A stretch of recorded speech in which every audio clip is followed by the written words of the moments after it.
Today, we're going to be reviewing a mod that just so happens to have been made by me. The first thing that I'm going to mention is that without having any stats increased to any degree, I am already able to lead nearly 150 soldiers with a default leadership skill of only 3. Upon visiting our first village, we are already able to recruit 5, and that is, generally speaking, going to be our minimum. Sometimes we may get lucky and we could, maybe get 5 again, but we can get larger numbers like 8, and I'm pretty sure the max is set to around 20. Before we talk about troops in this video, I'm going to tell you how to get the money for said troops, which has been made easier by this mod. First thing to be noticed is the arena, where upon winning you get 500 dinars, which is a major improvement from before. The next thing to note is about tournaments, where if you are willing to bet 1,000 dinars for every section of the tournament, you can win almost 40,000 in return. When it comes to the guild master and making an enterprise, even the cheapest one, which should be the least profitable, will make you 200 dinars a week, where the more expensive of them, well, maybe not this one, but many will make you in the realm of 500 dinars a week, if not more. This mod also does carry diplomacy. Now that we've finished talking about the ways to gain money, we'll talk about what you can do to spend that money on. So first up are the Swathians, and their first new unit is the Swati and Militia Horsemen. Replacing the usual path that is taken in the base game to get to the Swati and Knight, the Swati and Militia Horseman is available right from the rank of Recruit and will lead you to the rest of the Cavalry ranks. They are armed like regular Swati and Militia, except they are mounted and have less health. The next new unit is the Swati and Horsemen, similar to Swati and Infantry in-game, except once again mounted and with lower health. They are not specialized in weapons, but are armed more like the next new unit, the Swati and Swordsman. The next unit that we're going to talk about is your basic Swati and Infantry, consisting of the Swordsman and the Spearmen. The Swordsman is better at facing infantry and carries one-handed weapons and a shield, whereas the Spearman carries a one-handed spear or a two-handed spear and a shield, and is better suited to taking out a faction such as the Kurjit Khanate. However, both will lead up to very high-ranking troops that are both worth getting no matter what you are fighting. The next thing we move into is Swati and top-tier cavalry, which has been significantly changed from the base game.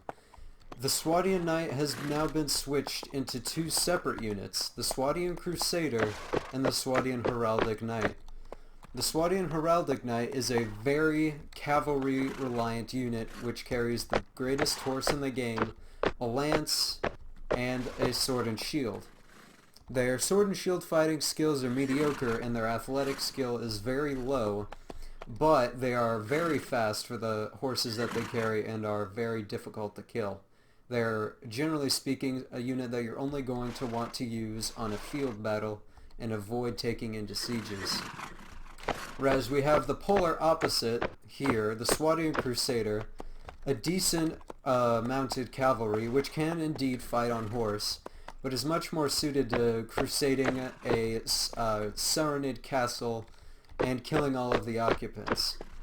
These guys are simply a good hybrid between cavalry and infantry and will provide a very heavy-hitting force that is more all-around, let's use the word, adaptable than the Heraldic Knight, but will not do damage quite as quickly.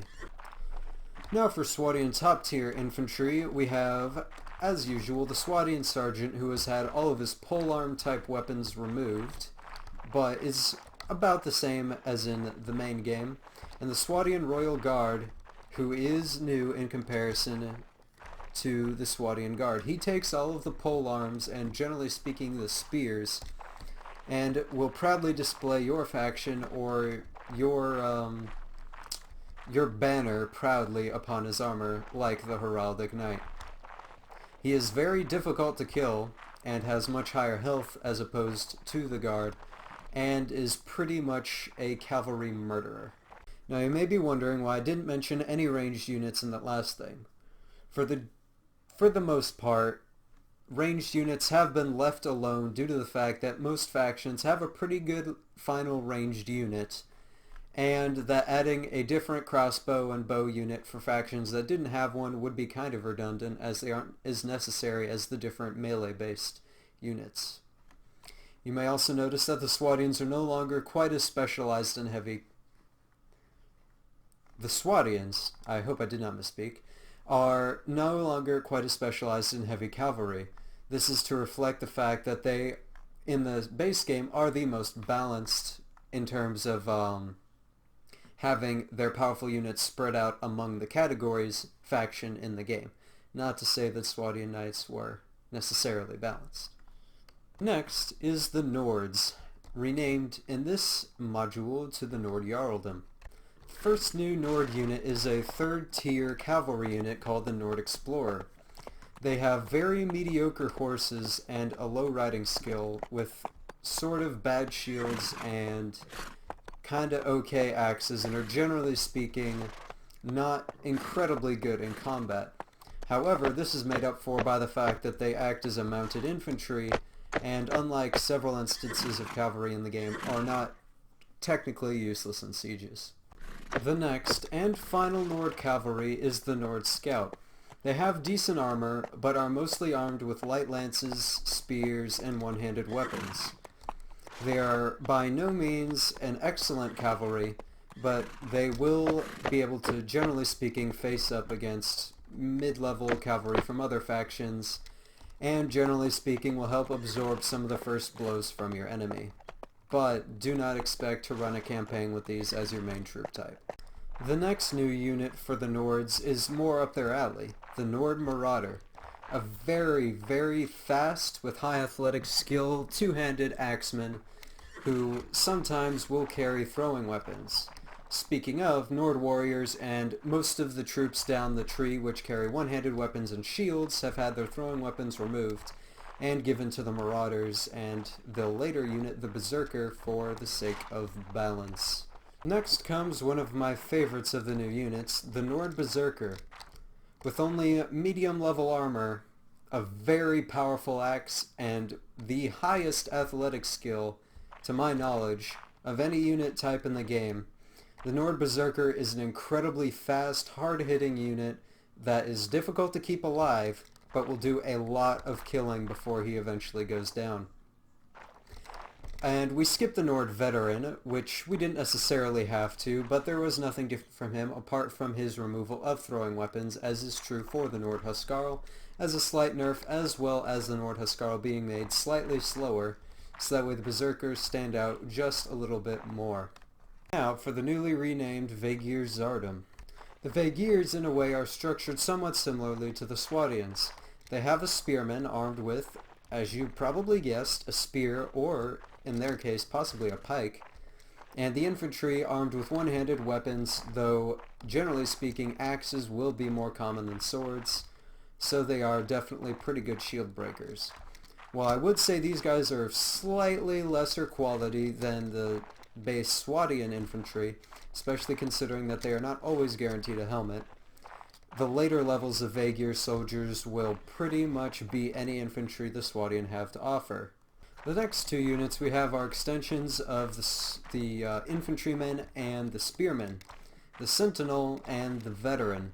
The Veteran is about what you have seen before, but he only wields one-handed weapons and shields, and the Sentinel wields only two-handed weapons. As you can see, the Vaegirs are almost a mix between the Nords and the Swathians, reflecting their kind of mixed Viking/knight kind of culture, considering that they are based off of the Rus.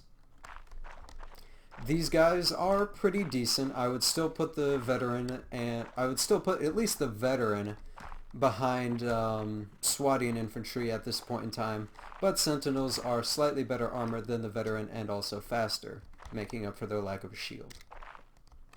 Horsemen over there have stayed about the same, but the things they lead into have not. All of the Vaegir top troops are completely new, except for the marksman archer. First, we have the Ochrana, or the Okrana, depending on how you decide to pronounce it, though probably both of those pronunciations were wrong. They are a one-handed weapon, generally speaking an axe, and kite shield type unit. They are a very balanced fighter, but they do not have quite as good armor as the guards, though I would say they are better in terms of damage. Next we have the Hritsar, which is a two-handed weapon similarly to the Berserker type unit, which almost exclusively uses elite armor, which is completely unused by the Vaegirs in the game. As you may notice, the three factions that are generally considered to be on the bottom, the Sarenids, the Khergits, and the Vaegirs, do not utilize the elite armors that they were actually given in-game with their troops. I feel like a good balance was to include that in some of their unit types, which goes here to the Hritsar, using his Bardiche, an excellent anti-infantry and anti-cavalry weapon. Next is the Vaegir Elite Cavalry, which, unlike the Swathians, all use the same horse, which is admittedly inferior to the charger that the Swathian, I think it's the Heraldic Knight, uses. We have two types here, the Druzina, which utilize the elite armor as mentioned before, who are based mostly on two-handed combat. They are kind of a hybrid. They are slightly less good in combat than the Hritsars over there, but they do have a horse. Next we have the Barsuk, which I think is a very interesting hybrid unit. It uses a bow, as is an inspiration to the Khergits, which, as we know, in real life, the Mongolians invaded Russia, so we had our Slavic units here use horse archery like they do. Obviously, even though this is an elite unit, he is far less good at it than any of the Khergit units, but to make up for that, he carries a one-handed weapon and shield, and occasionally a lance. Next, to the Khergit Khanate. The first of the new Khergit units is probably the most sacrilegious of them all, Khergit Infantry. As they were previously an exclusively cavalry faction, Khergit Infantry is admittedly quite below average in comparison to the infantry of many other types. They do have equivalent equipment to the Khergit Horsemen that are their, we'll call them their companion units. They do not have stats that make up for the fact that they have no horse, i.e. their athletics is not increased, nor do they have better combat skills. However, if you do need infantry to take out spear units, or you just need a personal bodyguard of sorts, or maybe even just a unit to throw into the meat grinder, Khergit Infantry can certainly do that for you. Final new Khergit Infantry of the infantry tree is the Khergit Chosen. They are about equivalent to a veteran and do have increased stats to make up for the last unit's weakness. However, they are still not an incredibly high tier unit. They are still only tier 4 or 5, I believe, and will generally speaking lose to pretty much every other top tier infantry unit. However, they are definitely not quite as much of a meat shield as the other Khergit Infantry is, and you can reliably use these in combat as long as you're not facing an incredibly elite army. Next are the Khergit Lancers and their new upgrade, the Khergit Hero.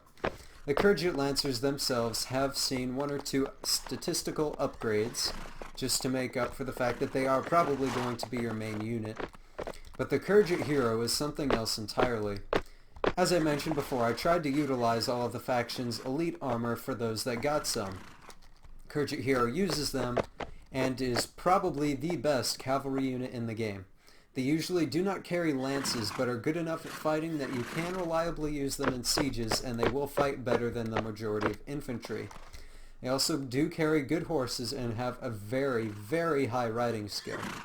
I would say that alongside the veteran horse archers, these guys are quite easily some of the best mounted units in the game, period, and definitely something that you're going to want to get as much of as possible. Next, for the Saarinen Sultanate. The first new unit for the Sarenids is a very interesting one. It is the Serenade Mounted Skirmisher. They carry throwing weapons and a single-handed sword with no shield. They have very light armor, but they do carry more of their jarids than are generally carried by Skirmisher infantry, as all projectiles have been bumped up. This means bows and crossbows usually carry about 45, and all throwing weapons have been increased by 1 or 2.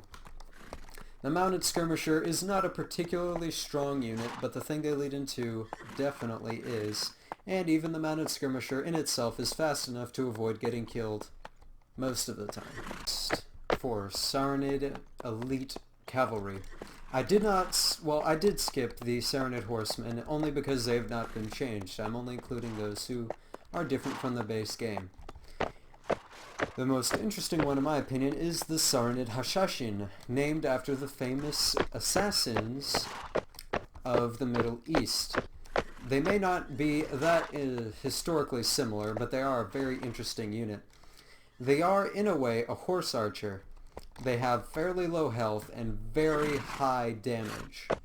They're incredibly fast, and I would say that the best way to describe them is quite possibly as a glass cannon type unit. They are very, very good at killing their enemies very quickly, but they are not quite strong enough to resist many hits themselves, so use them at your own risk. And if you have them in large numbers, they will die. They need a unit to help distract your enemy so they can do their work. After them, we have the Saarinen Mamluks, who have been changed from the regular thing to only carry sharp weapons now, and there is a reason for this. In a way, it's a slight nerf because you can no longer use these guys to take large numbers of prisoners. Their stats have changed very slightly, but not in an incredibly impactful way. Only a bit to make up for the lack of blunt weapons, which, don't worry, they have not disappeared, they just have a new owner now. Next, for the Saarinen Elite Infantry. The first one is the Guard, which you may obviously remember from Native Warband, which now has a slightly larger focus on being a balance between spears and swords. So unlike many other factions, there is no Spearmen or Swordsman unit for the Sarenids, so instead they have one simple hybrid unit. However, they have been slightly upgraded in terms of stats from the base game, and should generally perform a little bit better and up to par with some of the very high-level ones from other factions. Where things really get interesting, though, is the brand new unit, the Serenade Inquisitor. Utilizing the Serenade Elite Armor, these guys use only blunt weapons. They have not one weapon that will kill. Their name reflects the fact that they are almost a police force. They capture prisoners and they help you sell them.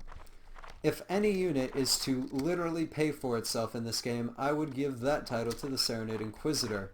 They are incredibly hard to kill. They have very high iron flesh, obviously some of the best armor in the game, and some of the best blunt weapons in the game. The only penalty is, of course, if you lose a battle, none of what you've done matters. However, they are a very, very good unit and should be able to take out some enemies and make you a lot of money. Next, for the Kingdom of Rotax. As you would probably expect, the Rotax start out with infantry as their main units. You have the Swordsmen and the Spearmen. Swordsmen, as you would probably guess, carry swords and the Pavai's shield of a admittedly quite low quality. The Spearmen, while they are trained Spearmen, are not very high level. They do have slightly better armor than the tier above them, but I would not say that either of these units are going to be something you want to overly rely on. However, they do divide up your units for some later ones that definitely shine. Next, for the one unit of Rotax Cavalry, the Rotax Scout. With light armor, a one-handed weapon and shield, and sometimes a polearm of sorts, the Rotax Scout is not something you want to rely too much upon. There is a Rotax Cavalry above this tier, however I am experiencing a bug right now where I'm not actually able to upgrade them. When this is fixed, the Rotax Cavalry will be about equivalent to a Swathi man-at-arms.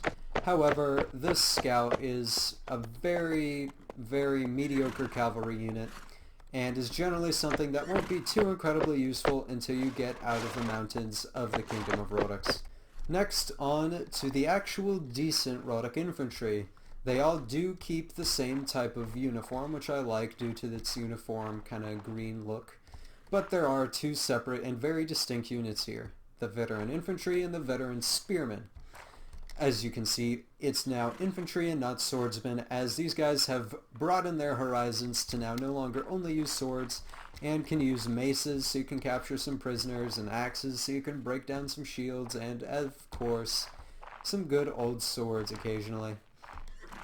Veteran Spearmen now carry more polearm type weapons that can cut, unlike actual spears, just for the sake of giving them a bit more killing power.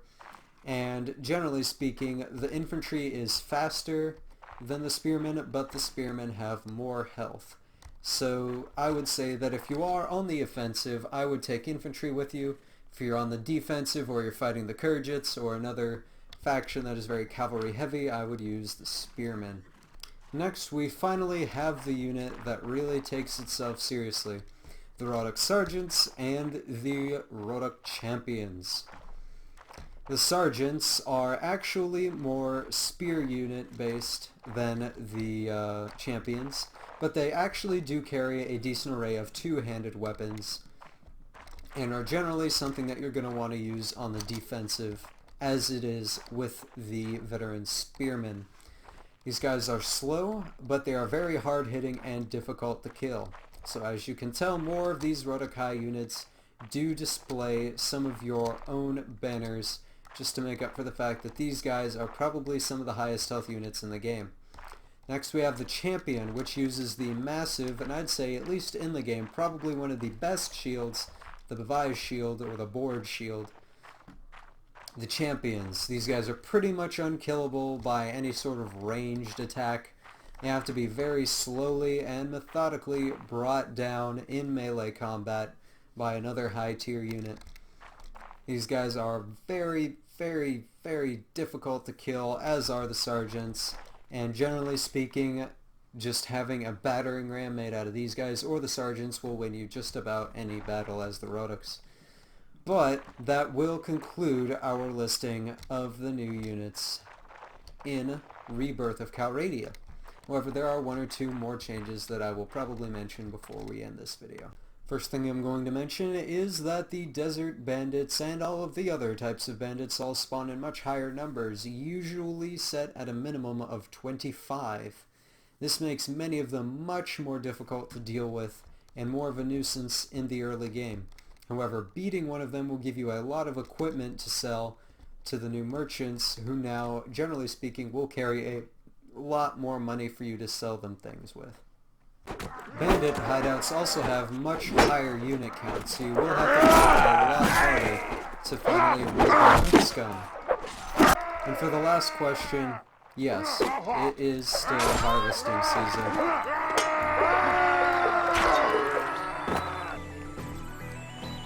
Anyway, thank you for watching this showcase of my new mod. I hope you'll check it out on Steam and subscribe to the channel. But for now, that'll be about it, and I will see you next video. Bye-bye.